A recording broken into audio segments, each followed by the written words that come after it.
Assalamualaikum warahmatullahi wabarakatuh. Saya Siti Marlina dari kelas 11 IKC 2 absen 31 akan mempresentasikan hasil belajar saya pada materi Docker Fundamental di Adenosa Course. Pada modul pertama adalah pengenalan kontainer itu sendiri. Apa sih kontainer itu? Kontainer adalah lingkungan terisolasi yang mengemas perangkat lunak, membuatnya berjalan konsisten di mana saja dengan penggunaan sumber daya yang lebih sedikit dibandingkan mesin virtual. Analoginya itu kontainer seperti kotak bekal dan kontainer pada pelabuhan. Nah, pada kotak bekal ini kan terdapat ruang-ruang yang memisahkan antara lauk dengan lauk yang lain. Dan kontainer di pelabuhan itu juga memisahkan barang-barang. Tapi pada kontainer maupun kotak bekal itu membuat barang-barang atau makanan-makanan ini tuh dapat tetap bersama dan dapat digunakan di mana saja atau dikirimkan di mana saja. Kenapa sih kontainer itu penting? Pertama itu menjaga konsistensi, menghemat sumber daya, portable, isolasi, dan skalabilitas. Jadi kita bisa menskalakan ataupun meningkatkan jumlahnya. Contoh teknologi kontainerisasi, ada Docker adalah platform untuk mengelola kontainer, memudahkan pengawasan dan penerapan aplikasi. Ada juga Podman itu alat mengelola kontainer seperti Docker tanpa layanan pusat dan lebih aman. Jadi kalau Podman itu lebih secure. Ada juga Linux Container, antarmuka pengguna untuk membuat dan mengelola kontainer di Linux. LXD Manager Container System dan mesin virtual dengan pengalaman penggunaan terpadu. Jadi ini kayak next generation-nya Linux Container yang di atas. Modul 2 kita akan mengenal tentang Docker. Apa sih Docker itu? Docker adalah platform open source untuk memas aplikasi dan dependensinya dalam kontainer agar berjalan konsisten di berbagai lingkungan. Maksud lingkungan itu adalah misal kayak ada di Linux, Windows, dan lain-lain. Ini juga menambahkan komen-komennya dari sini. Install dan gimana sih cara ngecek details instalasinya itu bisa pakai Docker info. Kalian bisa simak di sini perintahnya. Image Docker adalah template yang berisi semua yang diperlukan untuk menjalankan aplikasi dalam kontainer. Image itu template yang isinya itu misal konfigurasi dan lain-lain. Di sini ada kata-kata blueprint. Blueprint itu rencana atau desain terperinci untuk membangun dan mengatur sistem aplikasi atau proyek. Blueprint itu image ya teman-teman. Kontainer Nginx instance yang sedang berjalan dari image Nginx yang melayani permintaan web. Di sini juga ada display the log content in the container. Lalu digunakan untuk melacak dan memantau berbagai aktivitas untuk tujuan seperti pemecahan masalah, audit, dan analisis kerja. Biasanya kalau ada troubleshoot, kita larinya ke log gitu. Ada juga untuk melihat live resource dengan stats. Kita dapat melihat sumber daya di sini dan juga melihat running process dengan perintah top. Modul ketiga ada Managing Docker Container. Apa sih Docker Registry dan Hardware itu? Docker Registry adalah sistem penyimpanan dan distribusi untuk image Docker yang dinamai. Jadi ini tuh semacam sistem penyimpanan dan distribusi gitu. Kalau hardware itu menurut Lina kayak lampu pengawas yang ada di pelabuhan gitu. Jadi hardware adalah sistem open source untuk menyimpan image Docker, memastikan keamanan dan kontrol akses. Untuk mengontrol akses dan memastikan bahwa ini tuh aman gitu. Ini juga ada perintah-perintahnya. Pull itu perintah untuk download gitu.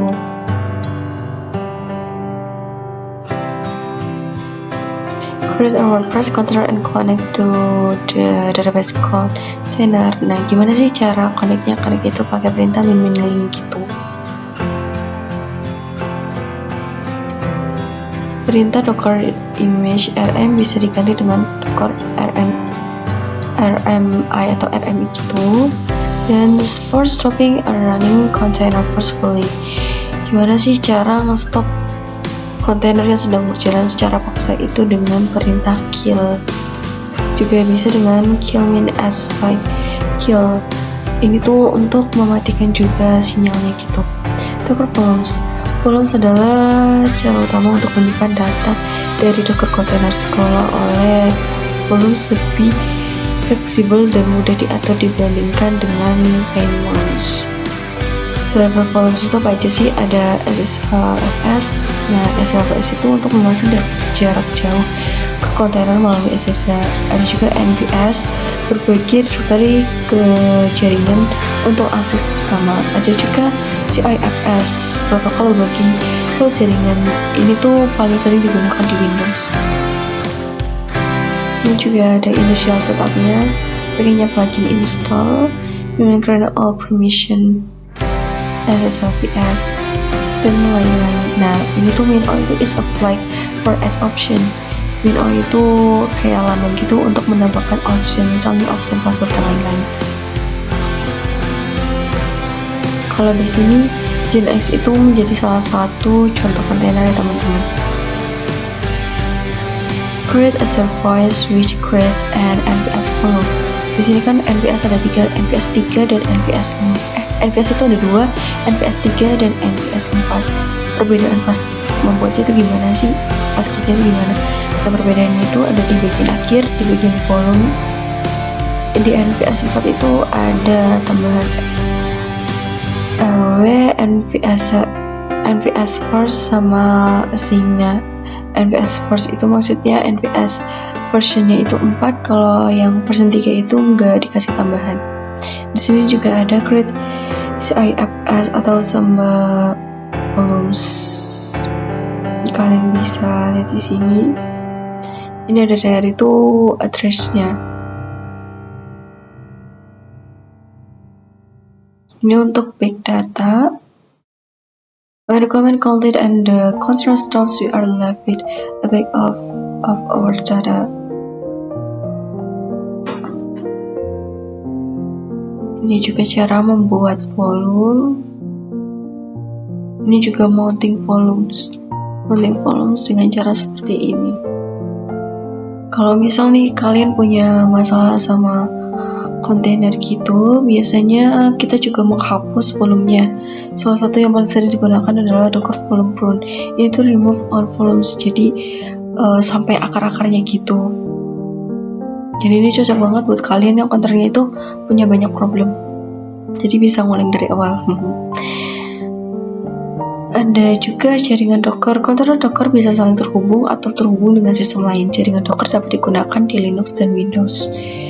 Prefer jaringan Docker. Ada bridge untuk kontainer di host yang sama, ada host berbagi jaringan host hanya di Linux, ada overlay nih menghubungkan kontainer di berbagai host. Ada MAC VLAN memberikan alamat MAC seperti perangkat fisik, juga nonaktifkan jaringan, dan terakhir ada plugin jaringan, opsi jaringan tambahan. Ini ringkasan perintah utamanya nih guys. Ada untuk melihat listnya, membuat, untuk connect, disconnect, menghapus, dan menginspect. Inspect itu kita kayak mencari description-nya gitu. Nah, kita sampai ke modul 4. Modul 4 itu creating custom Docker container image. Docker image itu apa sih? Nah, di sini analoginya itu sebagai resep makanan.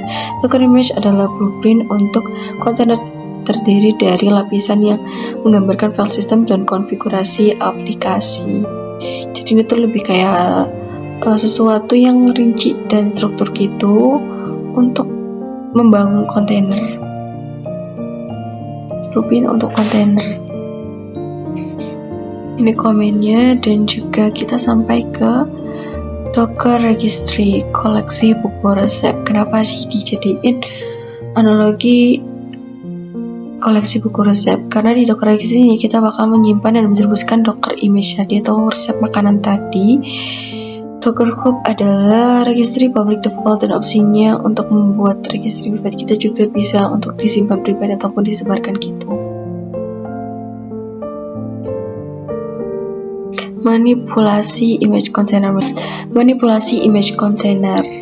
Di sini kita analogikan sebagai resep yang sudah kita modifikasi dan akan kita buat lagi. Jadi di image Docker ini kita dapat modifikasi dan custom nih, dan dibuat lagi image baru dari kontainer yang sedang berjalan.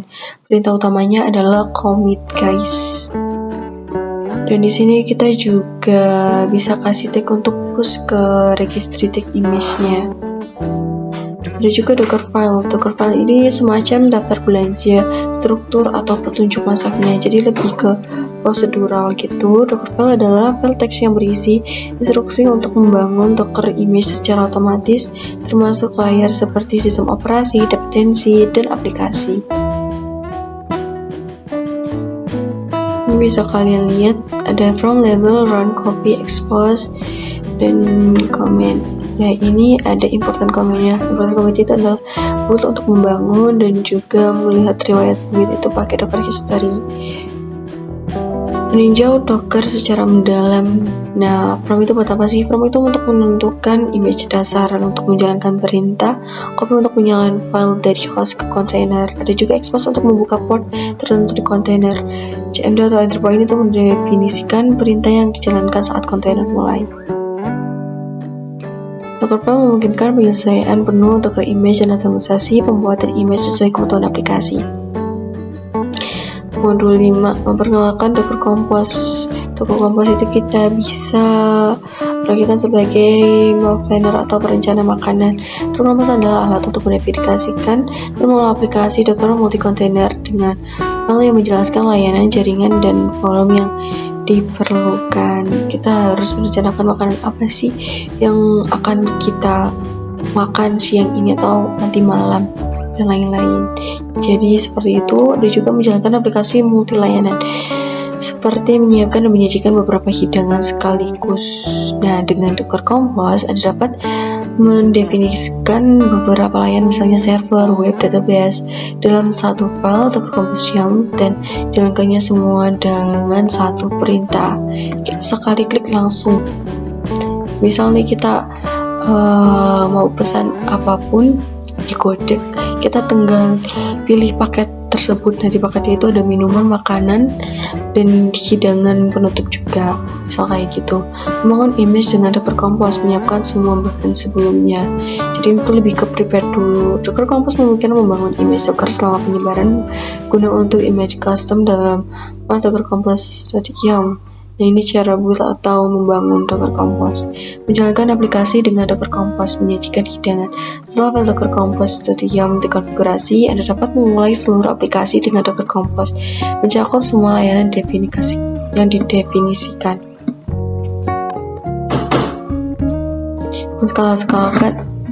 Menskalakan layanan, membuat lebih banyak hidangan populer untuk kelompok yang lebih besar. Docker Compose memungkinkan skalakan layanan dengan menjalankan beberapa instance, berguna untuk load balancing dan menangani lalu lintas yang lebih banyak. Membuat lebih banyak hidangan populer untuk kelompok yang lebih besar.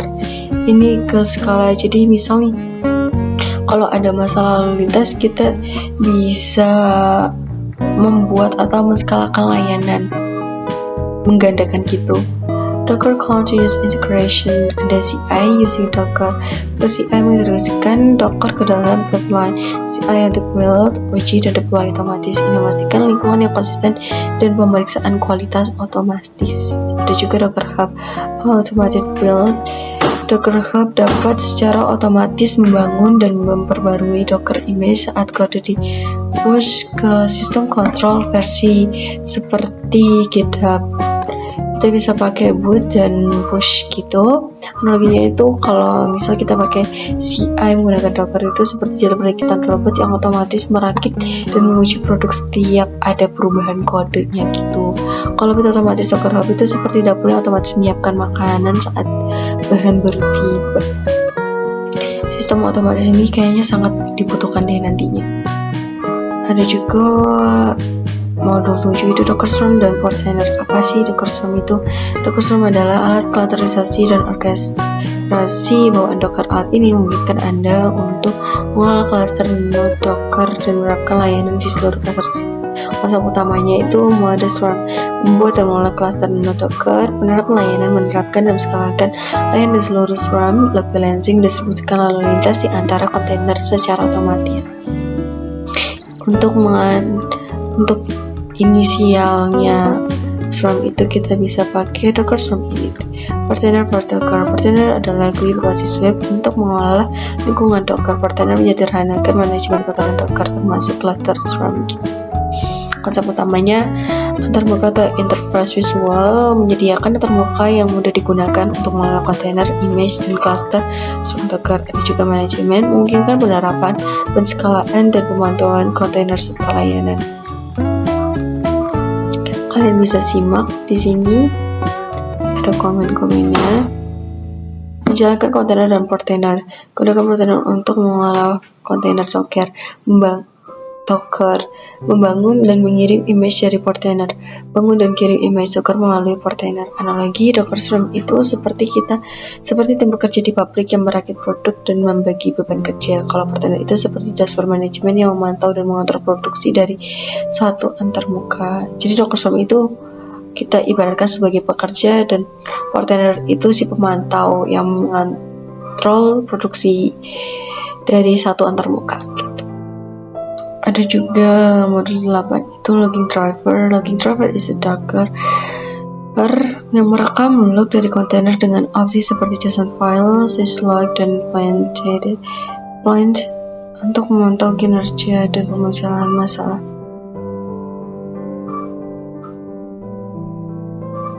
Bisa lihat di sini konfigurasinya apa aja, dan kita masuk ke modul 9 atau health check.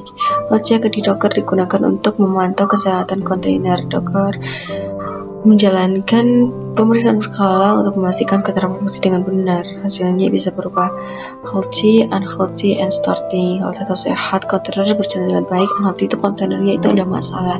Nah, kalau masalah kita juga bisa lihat di lognya, dan starting itu kontainer masih dimulai. Important comments. Health check the Docker file. Health check non itu kayak meniadakan atau disable. Cek container health status, juga inspect. Health check adalah seperti pemeriksaan rutin dokter untuk mendeteksi masalah pada mesin kontainer. Jadi itu kayak beneran bagian, kalau ada bagian security, kalau ini bagian pemeriksaan rutin. Ada juga kita masuk ke security di modul 10. CIS Docker Benchmark menyediakan panduan untuk mengamankan kontainer Docker, mencakup konfigurasi daemon, kontainer, dan keamanan host. Cara cek Docker daemon konfigurasi itu kita bisa pakai Docker info, verify container configuration, kita juga bisa pakai inspect. Inspect itu juga buat deskripsiin kontainernya gitu loh. Kalian juga kita bisa melihat versionnya gitu. Analoginya Docker Secrets adalah seperti berkas di bank, menyimpan informasi sensitif dengan aman dan hanya dapat diakses oleh kontainer yang berwenang. Modul 11 Storage Driver. Storage Driver Docker menggunakan driver penyimpanan untuk mengolah data kontainer di sistem file host, mempengaruhi kinerja dan perilaku penyimpanan. Driver penyimpanan umum ada overlay 2, default untuk sebagian besar distribusi Linux, disarankan untuk non modern. Ada juga IUVS, sistem file multi-layer yang lebih lama tidak umum digunakan. Device Mapper menyediakan penyimpanan tingkat blok digunakan di Red Hat dan CentOS. Ada juga BTRFS menyediakan fitur canggih seperti snapshot, terutama digunakan di sistem dengan dukungan BTRFS. Ini juga ada important comments-nya buat ngecek current storage atau storage yang sekarang digunakan. Juga ada setting storage during installation. Analoginya driver penyimpanan adalah sistem rak yang berbeda di setiap gudang dan masing-masing dioptimalkan untuk jenis organisasi dan pengambilan yang spesifik. Jadi itu lebih ke manajemen tempatnya gitu sih. Penyimpanan driver Docker. Setiap driver penyimpanan berinteraksi dengan sistem file yang mendasarinya dengan caranya sendiri. Mulai driver yang tepat bergantung pada sistem operasi host Anda, versi kernel, dan persyaratan aplikasi spesifik.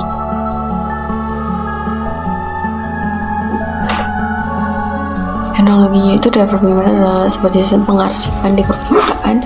Ada yang dioptimalkan untuk kecepatan, ada yang untuk organisasi canggih. Kita masuk ke modul 12 logging dan error handling. Jadi apa sih itu? Docker menyediakan mekanisme logging bawaan untuk menangkap keluaran kontainer dan mengelola kesalahan secara efisien. Pencatatan log yang tepat dan penanganan kesalahan memastikan kelancaran pengoperasian dan debugging aplikasi dalam kontainer. Konsep utamanya itu log drivers. Docker mendukung berbagai driver logging seperti JSON file, syslog, journal, dan lain-lain. Dan juga penanganan masalah penting untuk menangani kegagalan kontainer, restart, dan batasan sumber daya. Untuk ngecek log driver itu kita bisa pakai Docker Info, dan kita juga pakai pipeline grep untuk langsung masuk ke logging driver. Untuk set log driver end kita bisa set di daemon JSON, dan buat melihat logs-nya secara spesifik kita bisa pakai perintah seperti ini. Analoginya itu login di Docker adalah seperti menyimpan buku harian, mencatat semua kejadian di kontainer agar Anda bisa memecahkan masalahnya nanti. Jadi kita kayak menyimpan sesuatu masalah ataupun sesuatu yang sangat ingin kita catat di buku harian agar bisa kita lihat lagi nanti. Ada juga logging and error handling. Logs mencatat peristiwa kontainer, sementara kesalahan memastikan kegagalan aplikasi ditangani dengan efisien melalui restart kontainer atau pemberitahuan. Ini juga ada komen-komennya di daemon JSON. Ada juga di bus untuk handle containers errors and automatically restart. Jadi ini biar restart otomatis to limit memory or CPU and handle resource exhaustion. Jadi ini juga buat menghandle masalah sumber daya gitu. Jadi kita harus membatasi CPU yang kita butuhkan dan memori yang cukup untuk kita sendiri. Analogi itu penanganan kesalahan adalah seperti memiliki jaring pengaman, memastikan jika terjadi kesalahan aplikasi Anda tidak akan benar-benar rusak fatal gitu. Memeriksa log, cek log. Memeriksa log secara rutin itu membantu Anda mengidentifikasikan masalah sebelum menjadi lebih besar. Jadi itu kita antisipasi, kita mau cek dulu masalahnya sebelum diperbaiki ataupun sebelum masalahnya menjadi besar. Ini ada important comments, live logs-nya. Logs yang sedang berjalan itu juga ada filter logs for errors. Jadi kita hanya melihat logs yang error saja. Analogi memeriksa log adalah seperti meninjau rekaman kamera keamanan untuk memahami kejadian yang lalu. Jadi ini semacam kayak CCTV gitu, biar kita itu bisa melihat kejadian di masa lampau. Dan di modul 13 itu berisi challenge gitu. Di challenge ini tuh sebenarnya kita bisa ubah ke materi juga sih. Rina rangkum dalam 2 materi, yaitu proxy with Docker. Proxy itu apa sih? Proxy itu adalah load balancer dan proxy open source untuk mendistribusikan lalu lintas dalam Docker. Proxy menyeimbangkan permintaan antara kontainer. Analogi itu proxy itu seperti polisi lalu lintas yang mengarahkan mobil atau permintaan ke jalur berbeda. Jalur berbeda itu maksudnya kontainer untuk mencegah kemacetan. Berarti biar gak ada masalah gitu atau gak ngeload gitu kontainernya. Ini ada komen yang harus dijalankan. Kenapa sih pakai 80-80 itu emang udah defaultnya gitu ya. Terus ada check log. Dan ini skala itu tadi yang sama Rina bilang, skala itu bisa menggandakan atau meningkatkan jumlah kontainer saat kontainernya itu membutuhkan atau ada masalah gitu. Di challenge 2 itu ada deploy Laravel with Docker. Laravel itu apa sih? Laravel adalah framework PHP open source yang populer untuk membangun aplikasi web dengan sintaks yang elegan. Laravel menyederhanakan tugas-tugas seperti routing, autentikasi, dan manajemen database sehingga pengembangan menjadi lebih efisien. Ini deploy Laravel itu bisa dengan cara step seperti ini. Pertama kita create Docker file dan lain-lain. Ada juga bikin Docker compilation dan juga running Docker containers. Jadi seperti itu, dan itulah materi yang bisa Lina sampaikan dari modul 1 sampai modul 13. Semoga apa yang Lina sampaikan dapat bermanfaat dan dapat dipahami untuk para penonton sekalian, dan semoga dengan adanya tugas ini juga bermanfaat untuk diri Lina dan semua yang menyaksikan. Terima kasih yang telah menyaksikan. Sekian dari Lina. Wassalamualaikum warahmatullahi wabarakatuh. Bye-bye.